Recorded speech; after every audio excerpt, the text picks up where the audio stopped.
Hello students, स्वागत है आपका जिस स्टडी सेंटर पर। आज हम साधारण ब्याज के कुछ इम्पोर्टेंट सवाल लेके आए हैं जो बच्चों के द्वारा पूछा गया था। ये पांचों सवाल काफ़ी इम्पोर्टेंट है आपके कॉम्पिटिटिव एग्ज़ाम्स के पॉइंट ऑफ व्यू से। तो चलिए हम शुरू करते हैं। आपका पहला सवाल जो कह रहा है, वो कह रहा है किसी राशि पर 12 वर्षों में 1200 रुपया साधारण ब्याज प्राप्त होता है। यदि मूलधन को 4 वर्ष के बाद तिगुनी कर दी जाए तो बताएं कि 12 वर्ष के अंत में कितना साधारण ब्याज प्राप्त होगा। देखिए, इस सवाल को बनाने से पहले आप छोटा सा जो कॉन्सेप्ट है उसको आप देख लीजिए। इसने कहा है 1200 रुपया जो है, इतना रुपया एसआई है आपका, ये आपका हो जाता है 12 वर्ष में, है ना। तो एक वर्ष में अगर हम एसआई की बात बोलें तो ऑब्वियस ये 100 रुपया का एसआई रहा होगा। तभी तो 12 वर्ष में जो है बढ़ बढ़ के 1200 रुपये हो जा रहा होगा, है ना। कॉन्सेप्ट क्या कहता है वो समझते हैं। देखिए, आप एसआई का फॉर्मूला पढ़ चुके होंगे। एसआई का फॉर्मूला होता है मूलधन गुने समय गुने दर और बटा 100। ठीक है। अब यदि हम टाइम को और रेट को कांस्टेंट माने, मतलब जो समय है और जो दर है वो कांस्टेंट रहे, और 100 तो आपका ऑलरेडी कांस्टेंट है ही, तो आप जितना पी को गुना करोगे उतना ही एसआई भी गुना होगा। मतलब मूलधन को आप जितना गुना कर दोगे उतना गुना आपका एसआई भी हो जाएगा। जैसे मूलधन को यदि हम, ये देखिए आपका जो मूलधन है, इस मूलधन को यदि हम 2p कर देंगे तो इधर एसआई भी आपका 2SI हो जाएगा। जितना गुना आप मूलधन को करोगे उतना गुना आपका सिंपल इंटरेस्ट भी होगा, ये कॉन्सेप्ट कहता है। लेकिन बात ये याद होना चाहिए कि ऐसा तब होता है जब आपका समय और दर ये दोनों कांस्टेंट रखा जाए, इसको बदलना नहीं है। इसी कॉन्सेप्ट का हम लोग इस्तेमाल करेंगे इस सवाल को बनाने में। ठीक है, तो ये तो आपको क्लियर समझ आ गया होगा कि 1200 रुपया जो है 12 वर्ष में होता है, तो एक वर्ष में 100 रुपया का एसआई मिलता होगा। अब एक बात इसको समझते, देखिए ये 12 वर्ष ऐसे कर लो, पहले 4 वर्ष, चूंकि 4 वर्ष के बाद मूलधन को 3 गुना किया गया है और बच गया आपका 8 वर्ष इधर। ठीक है, तो ये 4 वर्ष का जो एसआई रहा होगा वो आपका 400 रहा होगा, चूंकि एक वर्ष में 100 रुपया बढ़ता है। अब 8 वर्ष का जो एसआई रहा होगा ये 800 रुपया होना चाहिए। कब? जब हमारा मूलधन पे कोई असर ना पड़ता तब। लेकिन चूंकि मूलधन को यहाँ पे 3p कर दिया गया, पहले अगर p था मूलधन तो अब मूलधन को 3 गुना किया गया, नहीं 3p किया गया, तो ऑब्वियस सी बात है कि जो इसका एसआई होगा वो भी 3 से गुना हो जाएगा, 3 गुना हो जाएगा। इस प्रकार से इधर से आपको 2400 रुपया का एसआई मिलेगा। और पहले आपने जो है एसआई लिया है 400 4 वर्ष में। इस प्रकार से जो टोटल एसआई आपका आ रहा है, टोटल एसआई वो 2400 रुपया और प्लस 400 रुपया। डेट मीन्स ये कि ये टोटल आपको मिलेगा 2800 रुपया। यही आपका आंसर हो जाएगा। उम्मीद है आपको समझ आया होगा। चलते हैं सवाल नंबर 2 पे। सवाल नंबर 2 आपका कह रहा है कि रमेश 10% साधारण ब्याज की दर पर 7800 रुपया बैंक में जमा करता है। प्रत्येक दूसरे वर्ष बाद बैंक से मिले ब्याज को मूलधन के रूप में जमा कर देता है, तो 4 वर्ष के बाद वह कितना ब्याज पाएगा। देखिए सिंपल सा बात ये है, 4 वर्ष की बात बोला है। देखिए इसको डायग्राम समझाते हैं आपको। 1 वर्ष, 2 वर्ष, 3 वर्ष, 4 वर्ष, खत्म हो गया। यहाँ पे कितना का एसआई मिलेगा वो आपसे पूछा जा रहा है। आपने पैसा कितना लगाया? पैसा लगाया था 7800 रुपया। किस रेट से लगाया? वो कहा है 10% के रेट से हमने लगाया। 10% के रेट से अगर हम बात करें तो 780 रुपया इसका मिलना चाहिए, है ना। ये आपका एसआई होना चाहिए पहले वर्ष में। दूसरे वर्ष में भी हमें 10% मिलेगा एसआई, तो ये भी एसआई आपको मिलेगा 780 रुपया। तो इस प्रकार का जब आपका 2 साल खत्म हो जाता है तो आपको टोटल एसआई जो मिलता है वो मिल रहा है 780 का दुगना, 2 बार मिला है। तो ये आपका हो गया 8 और 16 15, 1560 रुपया, इसको जोड़ लोगे। अब क्या करता है कि 7800 तो यहाँ भी मेरा रहेगा ही रहेगा, लेकिन 1560 रुपया हमने यहाँ पे ले जा करके और जमा कर दिया मूलधन के रूप में। तो अब जो है ब्याज हमको 1560 पे भी मिलेगा। तो यदि हम 10% यहाँ से कैलकुलेट करेंगे तो 780 तो मिलेगा ही मिलेगा पहला साल में और दूसरा साल में भी। ये तो 780 7800 पे मिला, लेकिन यहाँ पे 1560 रुपया का 10% भी मिलेगा, चूंकि आपने यहाँ पे मूलधन के रूप में जमा किया है। इसका मतलब ये हुआ कि 1560 रुपया जो है उसमें अगर हम 10% कैलकुलेट करेंगे तो 156 और 156 यहाँ पे भी मिलेगा 2 साल में। तो इस प्रकार से जो मेरा टोटल एसआई होगा, जो टोटल 4 साल के बीतने के बाद जो टोटल एसआई होगा वो आपका ये हो जाएगा कि 1560 रुपया पहले 2 साल में, फिर अंतिम के 2 साल में भी 1560 रुपया, साथ में 156 रुपया और 156 रुपया, इसको 2 से गुना कर देते हैं तो ये मिलेगा 6 दूनी 12, 15 दूनी 30, 31। इसको हम अगर टोटल जोड़ेंगे तो इधर देखो 2 आएगा, यहाँ से देखो 1 और 6 7, 7 6 13 का 3, बाकी 1, 3 1 4, 4 5 9, 9 5 14 का 4, बाकी 1 और 1 1 2 1 3, 3432 रुपया टोटल ब्याज आपको मिलेगा। ठीक है, उम्मीद है आपको समझ आया होगा ये सवाल। चलते हैं हम नेक्स्ट सवाल की ओर। नेक्स्ट सवाल कह रहा है कि परमेश्वर ने 12,000 रुपया को एक राशि 10% की दर से साधारण ब्याज पर तथा दूसरी रकम 20% प्रति वर्ष की दर से साधारण ब्याज पर निवेश किया। कुल निवेश की गई राशि पर कुल ब्याज 1 वर्ष के अंत में 14% अर्जित किया। कुल कितने प्रतिशत का निवेश किया?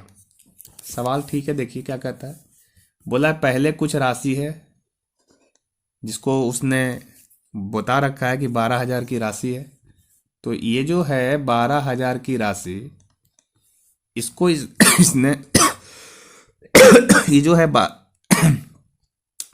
12,000 की राशि, इसको इसने 10% के रेट से लगाया, और एक और राशि है जिसके बारे में नहीं मालूम, उसको उसने 20% के रेट से लगाया है। सवाल ऐसा बोला। और जब दोनों पैसा को जोड़ लेता है और 1 वर्ष के अंत में देखता है तो उसको टोटल 14% का ब्याज दिखाई पड़ता है दोनों पैसा पे। ये 1200 जो लगाया था पहले, और इधर कुछ पैसा लगाया जिसके बारे में नहीं मालूम है, वही आपका पूछ रहा है। ठीक है, तो 14% टोटल होगा। अब इस हिसाब से देखिए, यहाँ से आप अगर एलिगेशन लगाएंगे तो ये आपका 6 मिलेगा और ये आपका 4 मिलेगा। इस प्रकार से हमारा 3:2 का अनुपात यहाँ से मिलेगा। सवाल ये आता है कि ये वाला अनुपात जो है वो क्या देगा। तो चूंकि आप रेट, ये आपका 10% 20% रेट है, दर है, तो रेट जो होता है ये डिपेंड करता है आपका मूलधन पे। रेट मूलधन पे डिपेंड करता है, या रेट जो है मूलधन के कंपैरिजन में बात किया जाता है कि मूलधन 100 है, 10% बोलेंगे तो मूलधन पे ही हम 10% निकालते हैं। इसका मतलब हम कंपैरिजन मूलधन से करते हैं, तो ये जो रेशियो है वो मूलधन का ही देगा।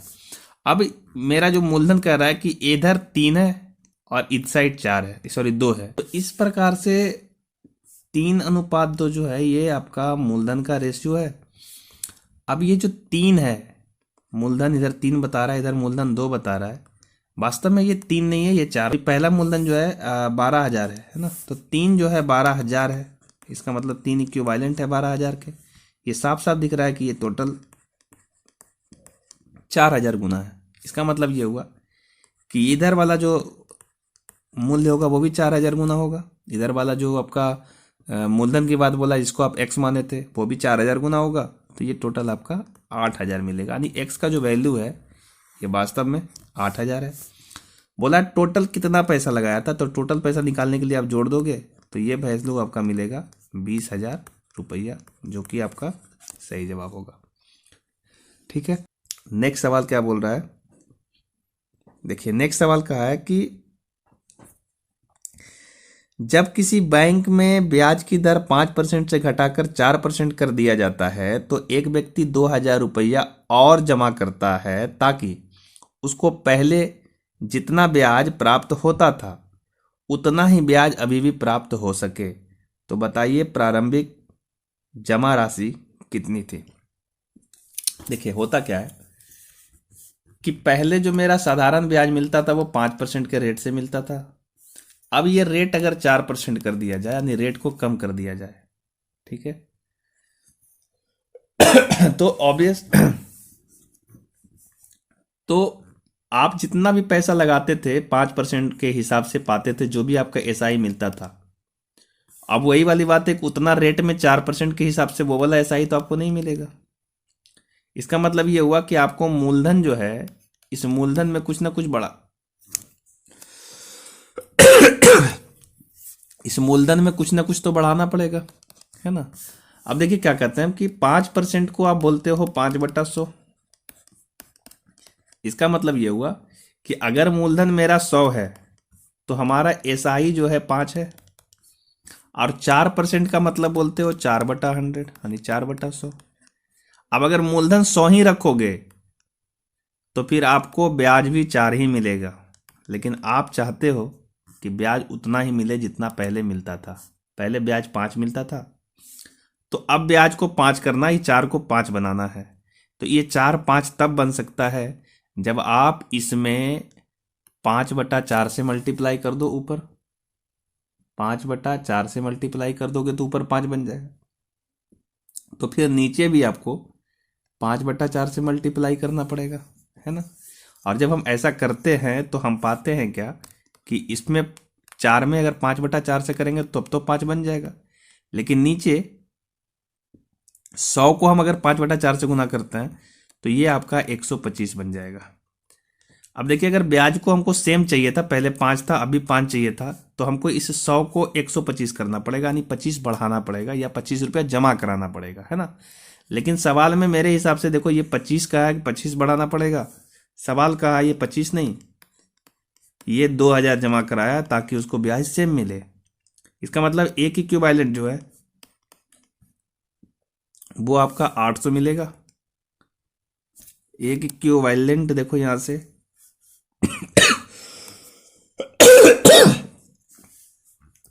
एक इक्विवेलेंट 25×8 = 200 यानी 800 मिलेगा। तो बोला कि प्रारंभिक जो आपका मूलधन था वो क्या था, तो प्रारंभिक मूलधन आपका 100 था। इस प्रकार से ये 8,000 इसका सही आंसर मिलेगा। ठीक है, उम्मीद है आप समझ पाए होगे इसको। लास्ट सवाल काफ़ी इंपॉर्टेंट है और कई लोग इसको छोड़ के निकल जाते हैं, क्योंकि ये सवाल है आपका वास्तविक छूट और साधारण ब्याज से मिला जुला है, और इस सवाल को आपको काफ़ी ध्यानपूर्वक देखना चाहिए, क्योंकि इस सवाल को कई लोग छोड़ के निकलते हैं, है ना, और ये सवाल आपके एग्जाम में आ जाता है। ठीक है, हम इसको डिस्कस कर देते हैं अच्छे से, इसको हम आपको थ्योरी भी समझा देते हैं कि इसको हम कैसे हम लोग सोल्व करेंगे। एक सवाल हम पहले पढ़ देते हैं, सवाल क्या कहता है। कह रहा है 5% प्रति वर्ष के साधारण ब्याज पर अब से 4 वर्षों में दे 2,400 रुपया के साधारण ब्याज और वास्तविक छूट में अंतर है। ये पूछना चाह रहा है कि अगर 2,400 रुपया हमारी देय राशि है तो साधारण ब्याज और वास्तविक छूट में क्या अंतर है, यदि प्रति वर्ष आपका 5% का दर है। ठीक है, तो सबसे पहले लोगों को ना ये पता नहीं होता है कि ये वास्तविक छूट होता क्या है। वास्तविक छूट क्या होता है ये नहीं पता होता है। एसआई तो आपको मालूम है ही है ना। साधारण ब्याज जो है ये आपको मालूम रहता है कि साधारण ब्याज क्या होता है, लेकिन वास्तविक छूट आपको मालूम नहीं होता। कई लोग इसको एक ही समझ लेते हैं। ठीक है, वास्तविक छूट को ही हम लोग शॉर्ट में जो है इसको हम लोग टीडी बोलते हैं, यानी थ्रू डिस्काउंट, सच्ची छूट, जिसको हम वास्तविक छूट बोल रहे हैं। और साधारण ब्याज को हम लोग एसआई बोलते हैं, सिंपल इंटरेस्ट। ठीक है, देखिए क्या होता है, वास्तविक छूट हमको थोड़ा समझा देता है। जैसे मान लीजिए कि कोई भी आपने ज़मीन खरीदा है ना, मान लो ये ज़मीन खरीदा, इस ज़मीन का कीमत अभी 100 है, तो क्या 5 साल के बाद इसकी कीमत 100 ही रहेगी? ऑब्वियस नहीं रहेगी। ऑब्वियस नहीं रहेगी कि 5 साल के बाद अगर हम इसका रेट देखेंगे तो ये 100 से 500 भी हो सकता है, 5,000 भी हो सकता है, कुछ भी हो जाएगा, मतलब बढ़ेगा, ये तो फिक्स है ना। तो जो 5 साल के बाद इसका रेट बढ़ा है, बढ़ करके मान लो 120 हो गया सपोज, कोई ना कोई रेट से बढ़ा होगा, तो ये जो आपका 100 से 120 हो गया, यहाँ से 20 जो बढ़ गया, यही 20 को हम लोग कह रहे हैं टीडी, थ्रू डिस्काउंट। इसी को हम लोग कहते हैं जो रेट आपका बढ़ जाता है, ठीक है। इससे रिगार्डिंग हम आपको एक छोटा सा लाइन डायग्राम समझा रहे हैं, इसको आप देखिएगा गौर से और समझिएगा, इससे क्वेश्चन सब बन जाएगा, ठीक है। देखो, ये जो शुरुआत में जो मूल्य होता है जो किसी भी चीज का, उसको हम लोग बोलते हैं पी डब्ल्यू। पी डब्ल्यू का मतलब होता है प्रेजेंट वर्थ, ठीक है। जो अभी आपका प्रेजेंट में इसका क्या कीमत है, प्रेजेंट वर्थ बोलते हैं इसको, मतलब अभी आपका क्या कीमत है। अगर इस प्रेजेंट वर्थ में आप आर गुने टी से मल्टीप्लाई करोगे, यानी दर और टाइम से मल्टीप्लाई करोगे, तो आपको मिलेगा जो वैल्यू, उसी को हम लोग कहेंगे टी डी, ठीक है। और इस टी डी में यदि हम पी डब्ल्यू को जोड़ देंगे तो आपको जो मिलेगा अमाउंट, उसको हम लोग कहते हैं सम, ठीक है। इसको हम लोग सम कहते हैं। और अगर हम सम में क्या कर दें, आर इंटू टी से मल्टीप्लाई कर दें, तो जो आपका वैल्यू मिलेगा उसको हम लोग कहते हैं एस आई। और इस एस आई में, अगर इस एस आई में हम जोड़ दें सम को भी, तो आपको मिल जाएगा यहां से अमाउंट, जिसको आप लोग कहते हो मिश्र धन। हम बारी बारी से सब समझा देते हैं, हिंदी में इसको बोल देते हैं। पी डब्ल्यू का मतलब प्रेजेंट बर्थ है, जो आपका अभी का कीमत है। किसी न किसी दर से कितने भी समय में उसका जो रेट बढ़ जाता है, उसको हम लोग थ्रू डिस्काउंट कहते हैं या वास्तविक छूट कहते हैं।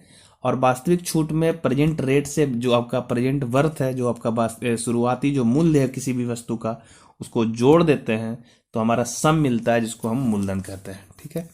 सम जो है ये मूलधन है, या इसी को आप लोग मूलधन भी कह लो, या इसको आप देय राशि भी कह सकते हो, ठीक है। तो ये आपका एक चैन डायग्राम है, इसको आप गौर से देखिएगा तो आपका सारा सवाल इस पे बन जाएगा। जिस तरीके से हम बना रहे हैं उस तरीके से आप बनाओगे, कभी किसी सवाल में आपको दिक्कत होगा ही नहीं, ठीक है। तो एक बार हम फिर से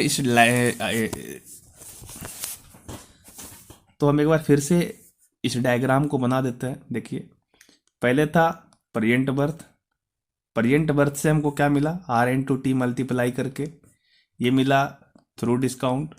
थ्रू डिस्काउंट में अगर हम ऐड कर देते हैं पी डब्ल्यू को, तो हमको मिल जाता है सम।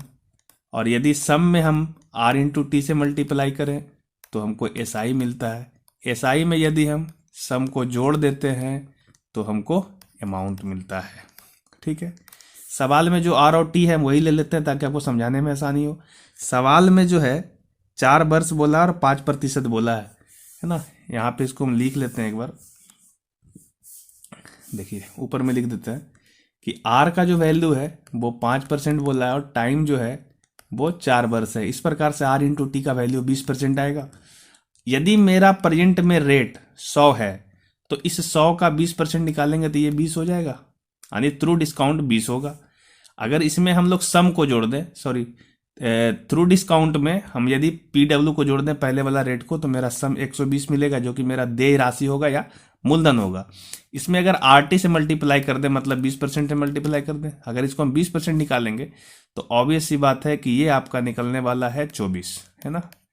और इसमें यदि हम सम को जोड़ दें तो हम 24 में अगर 120 को जोड़ देंगे तो ये आपका 144 का अमाउंट आएगा, ठीक है।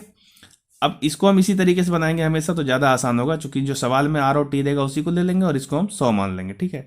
अब जो सवाल में दिया हुआ देय राशि 2400 रुपया है, साफ साफ बोला 2400 रुपया देय राशि है। तो अब बताइए कि ये जो देय राशि है ये वाला 2400 रुपया है, जिसको आप 120 कर रहे थे वो वास्तव में 2400 रुपया है। इसका मतलब एस आई जिसको आप एसआई जिसको आप 24 कर रहे थे उसका भी कुछ और वैल्यू होगा, और जिसको हम लोग थ्रू डिस्काउंट कर रहे थे उसका भी कुछ और वैल्यू होगा। आइए देखते हैं कैसे होना चाहिए। तो 120 2400 कब बन सकता है? ये तब ऐसा होगा जब हम इसको 20 से मल्टीप्लाई कर सकते हैं। 120 को अगर 20 से मल्टीप्लाई करेंगे 24 हो जाएगा। डेट मीन्स एसआई भी जो होगा इसको भी 20 से मल्टीप्लाई करना होगा, तो ये आपका 480 मिलेगा, और इसको भी अगर 20 से मल्टीप्लाई करेंगे तो ये आपका 400 मिलेगा। इस प्रकार से 2400 अगर देय राशि रहा तो हमारा थ्रू डिस्काउंट 400 मिलेगा और आपका एसआई 480 मिलेगा। सवाल पूछा है इस दोनों का डिफरेंस क्या होगा, तो आप खुद देखिए कि इस दोनों का डिफरेंस क्या हो रहा है। इस दोनों में जो अंतर आ रहा है वो आपका 80 का आ रहा है, तो इस तरीके से 80 रुपये इसका सही जवाब हो जाएगा। उम्मीद है आपको ये सारा सवाल समझ में आया होगा। तो ये 5 सवाल था जो आपका सिंपल इंटरेस्ट का इंपॉर्टेंट सवाल है। हम इंपॉर्टेंट इसलिए बोल रहे हैं ताकि इस तरह का सवाल कई बार एग्जाम में पूछा गया है, ठीक है। और थ्रू डिस्काउंट का तो लोग सवाल छोड़ ही देते हैं, तो एक बार आप इसको देख लीजिए अच्छे से और कॉन्सेप्ट समझ लीजिए। उम्मीद है आपको ये सारा सवाल समझ में आया होगा, ठीक है। तो हम वीडियो को यहीं खत्म करते हैं। अगले वीडियो में कुछ और सवाल ऐसे ही इंपॉर्टेंट सवाल लेके आएंगे जो बच्चों के द्वारा पूछा होगा, ठीक है, आपके लिए काफ़ी इंपॉर्टेंट रहेगा। Thank you so much. आप इसी तरीके से वीडियो देखते रहिए। वीडियो को लाइक शेयर कर दीजिए और हो सके तो इसको सब्सक्राइब भी कर दीजिए।